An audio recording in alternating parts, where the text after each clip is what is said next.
Coucou, j'espère que vous allez bien. Je vous retrouve donc pour la petite capsule pour les cancers. Je vais y arriver. On a déjà fait Bélier, Taureau, Gémeaux. Donc on va faire les cancers pour ce mois de mai 2021. On va prendre les énergies. Alors, quelles sont les énergies dominantes pour les cancers en ce mois de mai?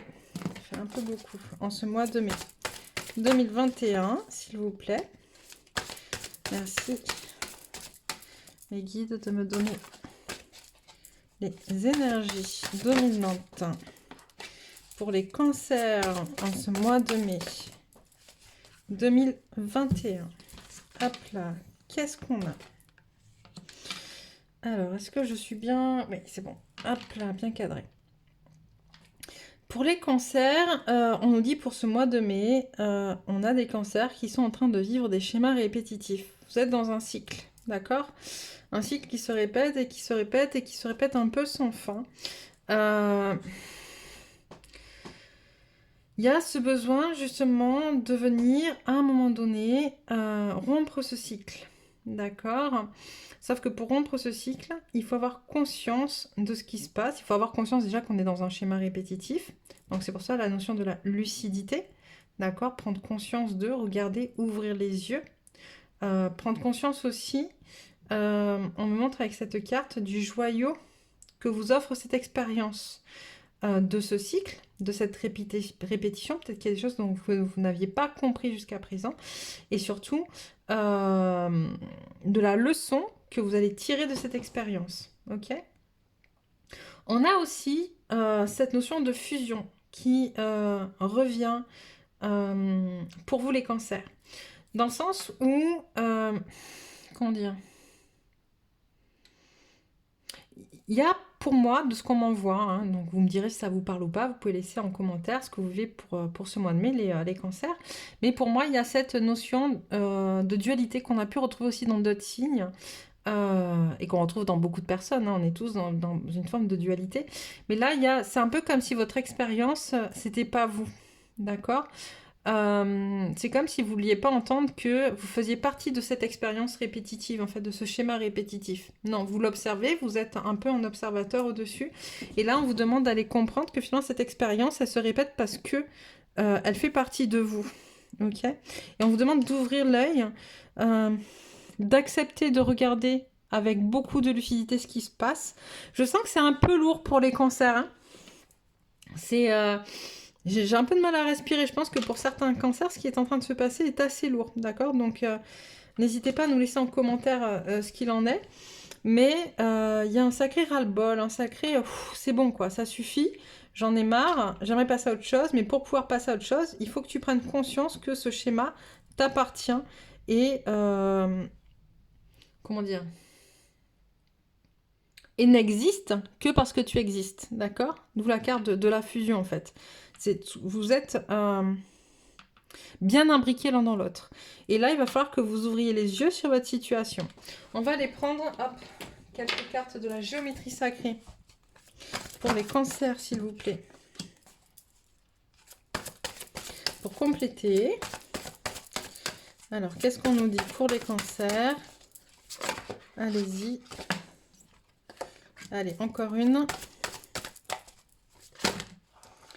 Hop. Pour les cancers, tu vois, on nous parle de tolérance, de perception et de magie. Je pense qu'il y a des cancers qui n'acceptent pas ce qu'ils sont en train de vivre. D'où l'appel à la tolérance, d'accord? Il y a des cancers qui sont... Les cancers peuvent être très très durs vis-à-vis d'eux-mêmes, hein, vis-à-vis de ce qu'ils doivent faire, comment ils doivent le faire. Je peux avoir chez certains cancers beaucoup de psychorigidité, d'accord? Et là, on te parle de tolérance, accepter, accueillir, aimer, mettre de l'amour dedans. La tolérance, c'est aussi ça, c'est mettre de l'amour. Alors, je vais te lire ce que dit la carte de la tolérance. La fréquence de la tolérance nous invite à nous ouvrir à tout ce qui surgit sur notre route, sans jugement, sans opinion, sans peur et sans résistance. Quand nous sommes tolérants, l'univers devient notre partenaire dans la merveilleuse chorégraphie de la vie et de l'épanouissement. Voilà, accepte ce que tu es en train de vivre, accepte de regarder, d'accord, effectivement sans juger, sans être trop dur avec toi-même. On a la perception. La fréquence de la perception renforce notre curiosité naturelle en nous éloignant de notre zone de confort pour atteindre les limites de ce que nous percevons comme réel et observer cette nouvelle dimension avec intention et intensité. Donc là, c'est vraiment ce qu'on te dit avec l'histoire de la lucidité et de la fusion. Regarde ce que tu es en train de faire, d'être. Plonge plus en profondeur à l'intérieur de toi pour aller saisir justement ce qui est en train de se passer dans ce schéma répétitif pour pouvoir t'en sortir. Et il y a la magie. La fréquence de la magie renforce notre capacité intrinsèque à évoluer et quitter cette dimension pour nous diriger vers des possibilités et des expressions aussi vastes et intenses que nous l'imaginons. Il suffit pour cela de croire en leur manifestation.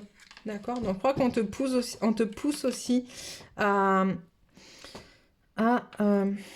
connecter avec tes rêves, avec ce que tu as envie, pour pouvoir sortir de ce schéma répétitif.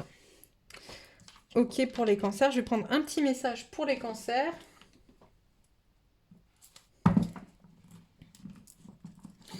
On a quoi? Trouver la lumière dans les ténèbres.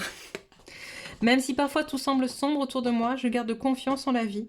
J'accepte et me remets entre les mains de Dieu. J'existe pour grandir. Je prends conscience de mes peurs et les dépasse. Je crois fermement à la force de ma lumière intérieure qui brillera toujours malgré les défis de la vie. Ma force intérieure me donne de l'espoir et j'ai la conviction que tout se remettra en bonne place pour mon plus grand bien. Donc voilà, c'est un peu tout ce qu'on vient de dire. Donc je ne vais pas refaire un redit. Et on va... Je l'ai mis où? Là. On va prendre le tarot de Marseille pour voir quel rôle as-tu à jouer ou à travailler en ce mois de mai.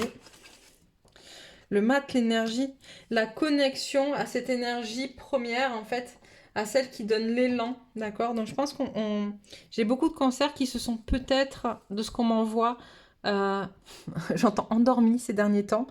Et là, on a vraiment une énergie profonde à aller chercher au fond de soi, un élan profond pour justement démarrer autre chose, clôturer un cycle et démarrer quelque chose de beaucoup plus grand et de beaucoup plus en accord avec qui on est. Donc voilà pour les cancers. Si vous n'êtes pas encore abonné, abonnez-vous. Likez la vidéo si ça vous a plu. Mettez en commentaire ce que vous vivez aujourd'hui. Moi, je vous embrasse très très fort et je vous dis à très très vite.